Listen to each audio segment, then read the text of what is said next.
I live every day and I do this every single day, so a lot of people ask me sometimes, what are your hobbies? And this is pretty much it, going over these kind of things. So what I'm going to do is briefly go through a little bit of an intro. I'm pretty sure everybody here knows me. Everybody here, this is a word of mouth thing, I didn't advertise, so everybody here is either a client of mine or a family of, or friends of my clients, so I like to get together and do these every now and then.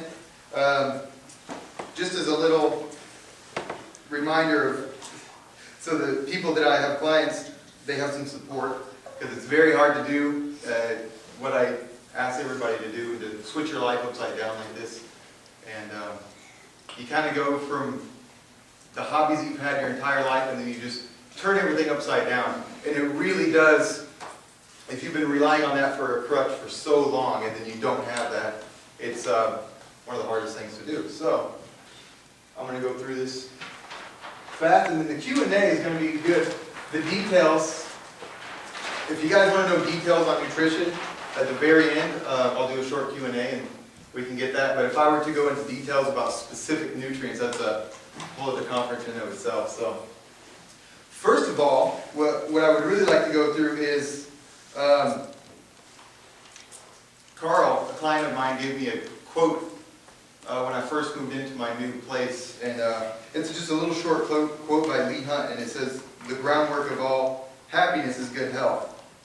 And I tend to agree with that, and science is beginning to prove that if you do have a high amount of fat on your body actually releases hormones that make you sad, and there's really not a lot you can do about it except for lose weight. So, first of all, why being overweight is bad. A lot of people don't get it, and when you get down to it, fat is an active endocrine organ. It does a lot more than just make you not want to take your shirt off at the beach. It actually produces a lot of chemicals that are harmful for your body. And there's two types of fat. The number one type of fat is called visceral fat. And viscera is a word for internal organs, so visceral fat is fat that's in and around your organs, underneath your abdominal wall. And this kind of fat is a lot more active in producing all these negative chemicals than subcutaneous fat, which is the fat that's directly under the first layer of skin. Now, subcutaneous fat can be anywhere all over your body, from your ankles to your face, but visceral fat is only behind your organs. And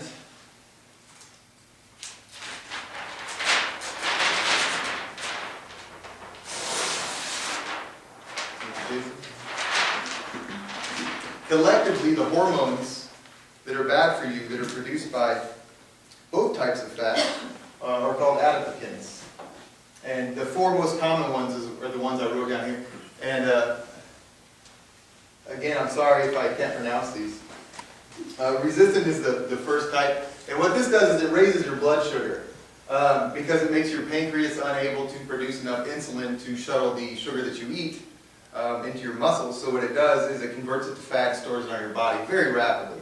So this is number one, and this is why most people who are overweight do develop diabetes, because this hormone is being produced in their body all day, every day.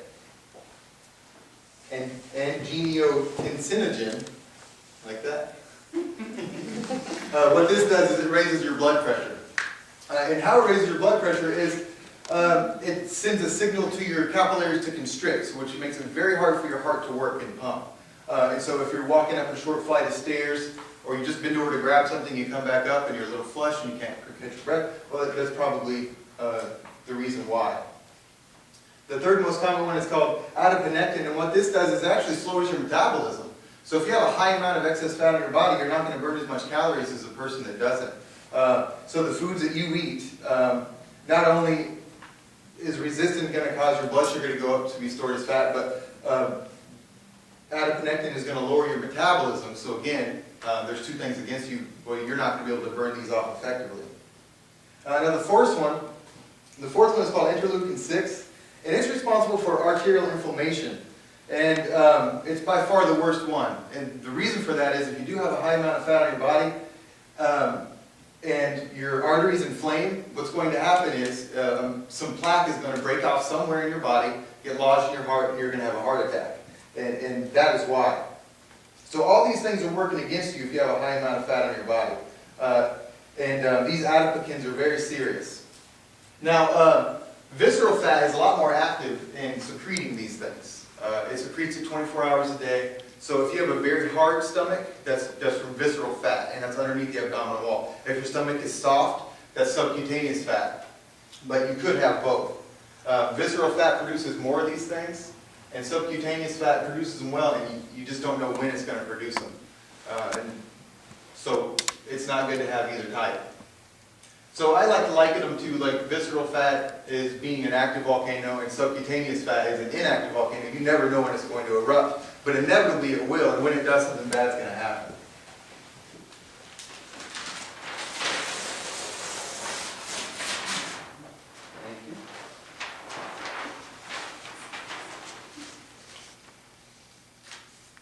Now, metabolic syndrome is something that plagues most people who are overweight as well.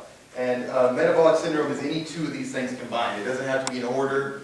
It doesn't have to be any two specific ones. But if you have high triglycerides, which is fat in your blood, high blood sugar, low HDL cholesterol, which is the good kind, or high blood pressure, it is very likely you have something called metabolic syndrome. And metabolic syndrome is kind of the worst thing you can be stricken with, because of the fact that when you are stricken with metabolic syndrome, it raises the chances by 500% that you're going to have diabetes. It raises the chances by 300% that you're going to have a heart attack. And that pretty much means you will have diabetes and you will have a heart attack. And it raises the chances by 200% that when you do have the heart attack, you will die of it. Now, if you do become a diabetic, which inevitably you will, if you continue to have a high amount of fat in your body, you have an 80% chance that you die of heart disease, if the heart attack doesn't kill you first, of course. So, this is why metabolic syndrome is bad, and why having either kind of fat on your body is bad. Go to the next one here. So, you know, you're probably thinking right now, well, what can I do to fix it? You know, or this is all pretty horrible, and it is. Because the sad part is we do it to ourselves. We eat too much of the wrong foods, and we eat them at the wrong times. Certain foods, when you eat them, there's nothing you can do about it. Your body stores them as fat almost immediately. And a normal person's metabolism is above the line here, and anything above the line is when you're going to be burning fat and building muscle, pretty much. Anything below the line is whenever you're going to be storing fat and burning muscle, which is exactly the opposite of what you need to be doing. So the problem with having metabolic syndrome and with having a low metabolism due to all these things here is that a normal person's insulin level and energy level is right here.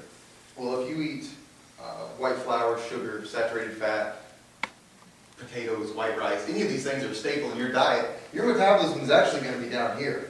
You have little spikes as you eat these things, but it's never really up where it should be, and you're pretty much storing fat all day long. Well, how do you get from down there to up here? Well, it takes about 6 to 8 weeks of a normal healthy diet. Now, this 6 to 8 weeks is probably going to be the worst 6 to 8 weeks of your life. And the reason for that is, in contrast, there's no spikes. There's no spikes in energy. So you go on very, very slowly, and in contrast, you have less and less energy because you're used to crashing and spiking and crashing and spiking. So this 6 to 8 weeks is called the wall, and it's what keeps most people from leading a healthy lifestyle. They can't make it through this 6 to 8 weeks of hell to get to where they're starting to feel good about eating health food. And this is something that most people won't tell you. Most personal trainers aren't going to tell you this. Most diet programs aren't going to tell you this because they don't want you dropping out within the first 6 to 8 weeks. So they're hoping you'll pay the gym membership or buy the Weight Watchers and then just stop coming or whatever because you already paid for it. Because statistically, 86% of the people who have a gym membership don't even go. So you're not using the towels or running the water or doing anything that the gym has to maintain. So they're expecting this to happen, and they don't want you to know about it. But the reason I'm telling everybody this is because if you know this, that's the only thing that's going to get you through it. Because this first 6 to 8 weeks, and by the way, it's 6 to 8 because it's different depending upon the person, however weight you are, and how much of the bad foods that you eat. But in this 6 to 8 weeks, you're going to be irritable, you're going to be snapping at people, you're never going to feel like you get enough sleep, you're not going to have energy ever, and you're barely going to even want to keep your eyes open all day long. But this is part of the process, and that's the bad part. And I'm sure anybody in this room who's gone on a diet before or started a new exercise routine has dealt with this in the beginning, and you automatically think to yourself, well, shouldn't I be feeling like $1,000,000? I've been eating right for 4 weeks, I've been exercising every day. Well, no, you shouldn't. You're not out of the danger zone yet. So, this is what causes most people to give up a diet program.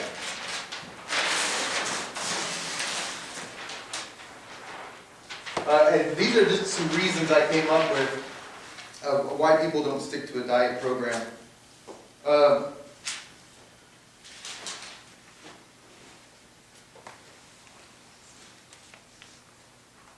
So I think of fitness in more than just a physical aspect.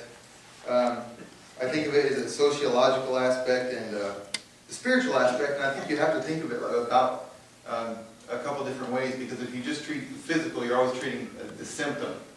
The reason why most people are overweight is it's not black and white, like you eat too much and you don't exercise enough. It goes way beyond that. And it's different for every single person. But the fact is that when you're overweight for a reason, and you're trying to avoid thinking about a certain subject or a certain memory, and you use food to stop you from thinking about that. So when you take the crutch away, that's why it's so hard to stick with the diet. And when it comes down to it, it's just not worth it. And we do it to ourselves. So when you start to answer the question, why do we do this? I mean, that's when I think that we start to change, and that's when I think that we can see an answer and start to fix it. Because those are very important questions that you got to ask yourself. Why do I do it? Why do I know it's bad and continue to do it? Because every person on an intellectual level knows you can't be overweight and be healthy. Everybody knows that. So the question is, why do we keep doing it? Why do we go day after day after day making the wrong decisions and doing things that we shouldn't be doing? Well, there's several different reasons for that. Number one, the people closest to us are the ones willing to sacrifice our long-term health for short-term indulgences. Whether we admit it or not, and on a subconscious level, everybody does it.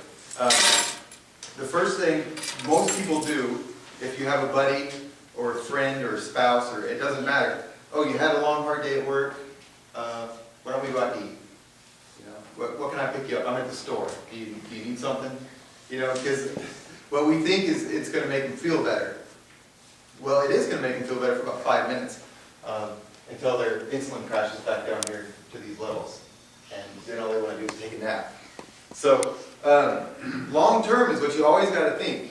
You always got to think about the person's long-term health. And if you're always willing to sacrifice their long-term health for short-term indulgences, you're never, ever going to get them in the shape they need to be in, and you're never going to be in the shape you need to be in.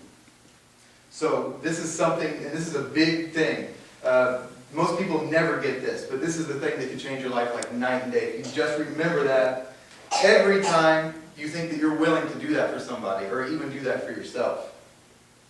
The third reason is junk food is everywhere. It really is everywhere. Every time you turn on the radio, there's an advertisement for Pepsi or McDonald's. Hell, McDonald's has 5 billboards in this town alone. You can't swing a dead cat in this town without hitting a fast food place. You just can't. It's impossible. They're everywhere. And they make it so damn affordable that you think to yourself, hell, I'd be stupid not to go to the drive-thru and get a McGriddle for $1.89. Comes with hash browns. You know? So that is part of the problem as well. And coincidentally, the foods that are cheapest and the most available are also the worst for you. White flour is, well, 50 years ago, white flour was the throw-out. It was the garbage. They threw it out. No one could use it. They knew that it had bad health effects. And so someone said, well, why don't we just make bread with the crap instead of making it with the good stuff? And so someone started doing that. That was right after World War II, and the baby boomers all came back. We had to feed massive amounts of people. So the easiest way to do that was take the crap we were throwing out and to just put some